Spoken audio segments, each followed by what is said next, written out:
दोस्तों, आप लोग कैसे हैं? आशा करते हैं कि आप लोग अच्छे होंगे, स्वस्थ होंगे, ठीक है, और अच्छे तरीके से पढ़ाई करते होंगे। तो दोस्तों आज हम क्लास 10th का चित्रकला का, इससे पहले 10 बहुविकल्पी हमने करा दिया था, ठीक है, और जो 10 बहुविकल्पी बचा था उसको आज क्या करेंगे हम लोग कवर करेंगे, ठीक है। तो आइए उसमें से जो बचा था उस 10 बहुविकल्पी क्वेश्चन को कर लेते हैं, ठीक है। इसमें देखिए, इसमें क्वेश्चन हमको मतलब 10 कर लेते हैं। 11वां क्वेश्चन हमसे पूछ रहा है दोस्तों कि समांतर रेखा किसे कहते हैं, ठीक है। क्या क्या कर रहा है दोस्तों कि समांतर रेखा किसे कहते हैं, ठीक है। इसमें 4 ऑप्शन दिया गया है हम लोग को, ठीक है। अगर जो ऑप्शन सही रहेगा उसको क्या करेंगे हम लोग ट्रिक मार देंगे, ठीक है, उस पर सही का निशान लगा देंगे, ठीक है। तो समांतर रेखा किसे कहते हैं ये क्वेश्चन में पूछ रहा है, और इसमें 4 ऑप्शन जो दिया है उसमें पहला ऑप्शन दिया है कि 2 सीधी रेखाएं आपस में मिले, ठीक है। तो समांतर रेखा क्या होती है? समांतर रेखा दोस्तों ये होती है, ठीक है। मान लो ये रेखा है और ये भी एक रेखा है, क्या दोनों क्या एक दूसरे के समांतर है, ठीक है। ये क्वेश्चन में बोल रहा है कि 2 सीधी रेखाएं आपस में मिले, ठीक है। ये क्वेश्चन बोल रहा है कि 2 सीधी रेखाएं हैं और सीधी रेखाएं दोनों जाकर क्या कर रहे हैं, आपस में मिल रही है। ये ऑप्शन क्या है? गलत है, ठीक है।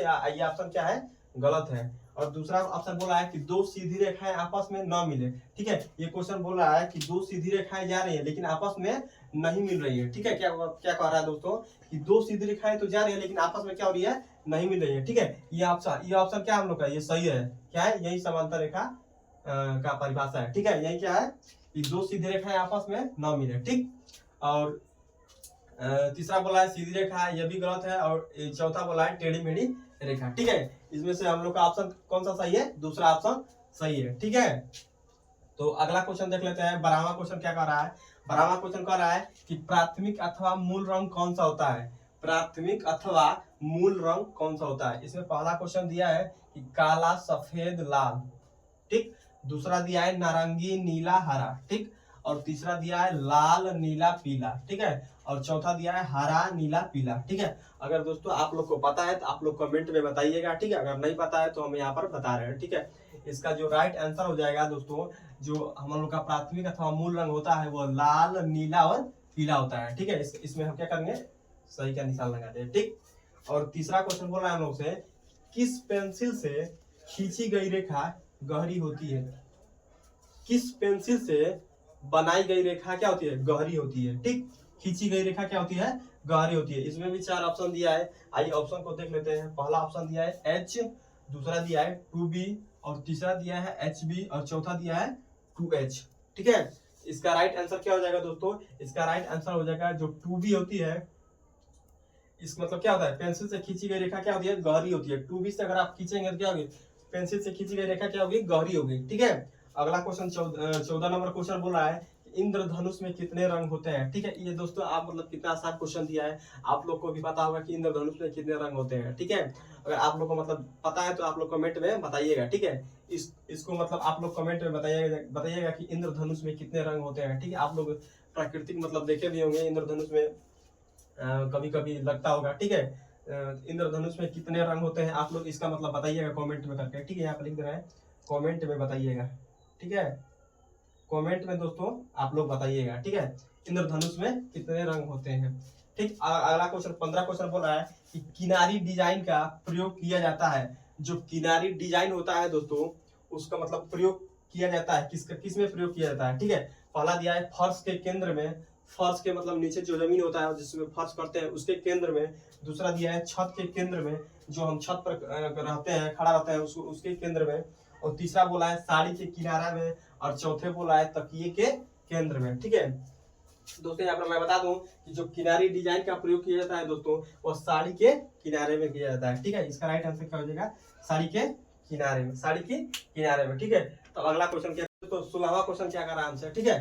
16वां क्वेश्चन हमसे पूछ रहा है कि कौन सा आकार आलेखन के लिए उपयुक्त नहीं है, ठीक है। पूछ रहा है 16वां क्वेश्चन में हमसे जो कौन सा आकार है जो आलेखन के लिए क्या है, उपयुक्त नहीं है, ठीक है। इसमें 4 ऑप्शन दिया हम लोग को। पहला दिया है त्रिभुज, ठीक है। दूसरा दिया है कोण, और तीसरा दिया है वृत्त, और चौथा दिया है वर्ग, ठीक है। जो इसमें क्वेश्चन दिया जो है दोस्तों कि कौन सा आकार जो है आलेखन के लिए उपयुक्त नहीं है, इसका जो राइट आंसर हो जाएगा क्या हो जाएगा? कोण है, ठीक है। कोण है जो आलेखन के लिए उपयुक्त नहीं है, ठीक। 17वां क्वेश्चन जो पूछ रहा है हमसे कि रेखा किसे कहते हैं, ठीक है, ये आप लोग भी जानते होंगे, ठीक है। दो बिंदुओं के बीच की दूरी को क्या कहते हैं, रेखा कहते हैं, ठीक है। तो आप लोग इसका मतलब राइट आंसर जान गए होंगे क्या होगा, दो बिंदुओं के बीच की दूरी, ठीक है। इसमें भी चार ऑप्शन दिया है, पहला दिया है दो बिंदुओं के बीच की दूरी, और दूसरा दिया है तीन बिंदुओं के बीच की दूरी, और तीसरा दिया है चार बिंदुओं के बीच की दूरी, ठीक है। इसमें हम लोग का राइट आंसर क्या हो जाएगा, दो बिंदुओं के बीच की दूरी, ठीक। 18वां क्वेश्चन दे रहा है हम लोग को कि आकृतियों की पुनरावृत्ति करने के लिए किस पेपर का प्रयोग किया जाता है, ठीक है। आकृतियों की पुनरावृत्ति करने के लिए किस पेपर का प्रयोग किया जाता है, ठीक है। इसमें भी चार ऑप्शन हम लोग को दिया है, पहला दिया है ट्रेसिंग पेपर, दूसरा दिया है साधारण पेपर, और तीसरा दिया है चार्ट पेपर, और चौथा दिया है कार्टिज पेपर, ठीक है। तो जो आकृतियों की पुनरावृत्ति के लिए प्रयोग किया जाता पेपर का जो प्रयोग किया जाता है दोस्तों, वो ट्रेसिंग पेपर होता है, ठीक है। क्या होता है, ट्रेसिंग पेपर, ठीक। अब 19वां क्वेश्चन बोला है हमसे कि कौन सा रंग का माध्यम पारदर्शी होता है, जो कौन सा रंग का माध्यम पारदर्शी होता है, ठीक है। ये क्वेश्चन पूछ रहा है कि जो कौन सा रंग है वो जिसका क्या होता है, माध्यम पारदर्शी होता है, ठीक है। इसमें चार ऑप्शन दिया है, पहला दिया है पेस्टल, दूसरा दिया है आयल, और तीसरा दिया है जल रंग, और चौथा दिया है पेंसिल, ठीक है। तो जो इसका राइट आंसर हो जाएगा दोस्तों, इसका राइट आंसर हो जाएगा जल रंग, ठीक है। क्या हो जाएगा, जल रंग। और हम लोग को लास्ट क्वेश्चन 20वां क्वेश्चन दे रहा है कि सफेद रंग का विरोधी रंग कौन सा होता है, ठीक है। ये आप लोग को भी पता होता है, जो सफेद रंग होता है वो क्या होता है, काला का विरोध रंग होता है, ठीक है। इसमें क्वेश्चन पूछ रहा है कि सफेद रंग का विरोध रंग कौन सा होता है, इसका राइट आंसर क्या हो जाएगा, काला, ठीक है। आशा करते हैं कि आप लोग को समझ में आया होगा दोस्तों, ठीक है। ऐसे ही आप लोग मतलब इसको याद करके जाइएगा 2026 के बोर्ड एग्जाम के लिए, ठीक है। तो मतलब आप लोग आशा करते हैं कि आप लोग को समझ में आया होगा, ठीक है दोस्तों। धन्यवाद दोस्तों।